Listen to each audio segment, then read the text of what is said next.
અને હવે આગળ નજર કરીએ અન્ય સમાચાર પર સુપરફાસ્ટ અંદાજ।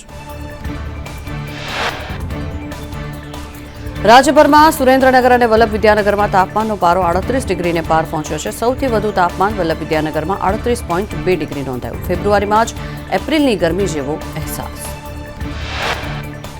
અમદાવાદમાં 37.7 ડિગ્રી તો અમરેલીમાં 37.9 ડિગ્રી તાપમાન નોંધાયું। રાજ્યમાં બેવડી ઋતુની અસર।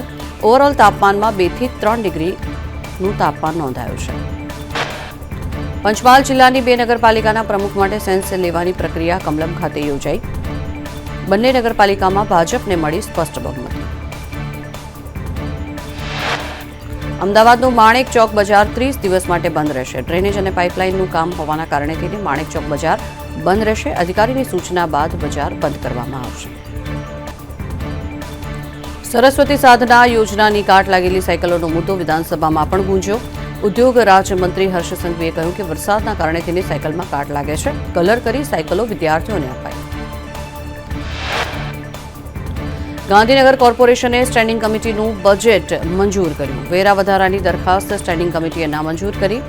કમિશનરે 1744 કરોડનું બજેટ રજૂ કર્યું હતું।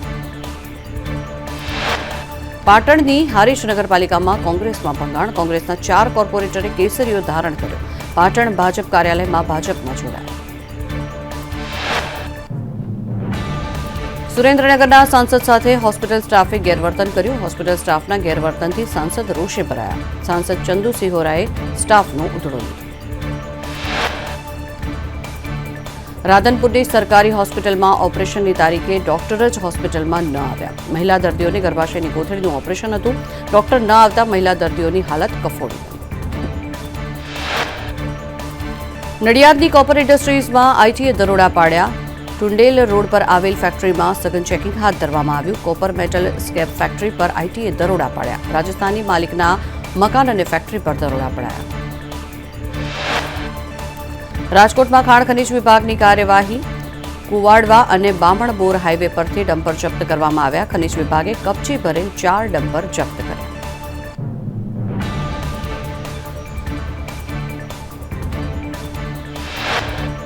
રાજકોટ પાયલ સીસીટીવી કેસમાં લેખિતમાં જવાબ લેવામાં આવ્યો। લેબર રૂમમાં કિંમતી સામાન હોવાથી સીસીટીવી લગાવવામાં આવ્યા હોવાની વાત સામે આવી છે। સેફટીના નામે પાયલ હોસ્પિટલે પોતાનો બચાવ કર્યો।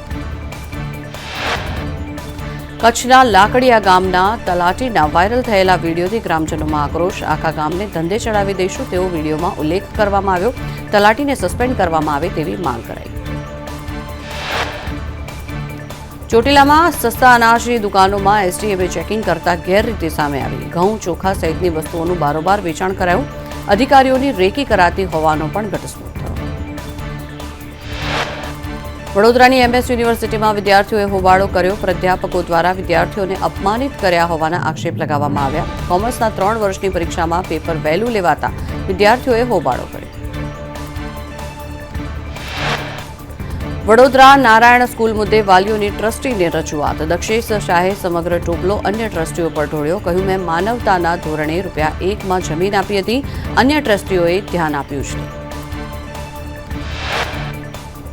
જૂનાગઢ શિવરાત્રીનો મેળો એસટી વિભાગને ફળ્યો। મેળામાં એસટીને 1,42 લાખની આવક થઈ। ગત વર્ષની સરખામણીએ આવકમાં નોંધપાત્ર વધારો।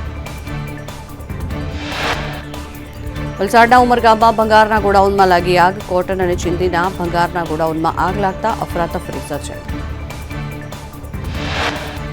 ભચાઉ ગાંધીધામ હાઈવે પર ટ્રકમાં આગ લાગી। આગના કારણે થઈને હાઈવે બંધ થતા ટ્રાફિક જામ સર્જાયો। ભચાઉ નગરપાલિકાના ફાયર વિભાગને જાણ કરાઈ।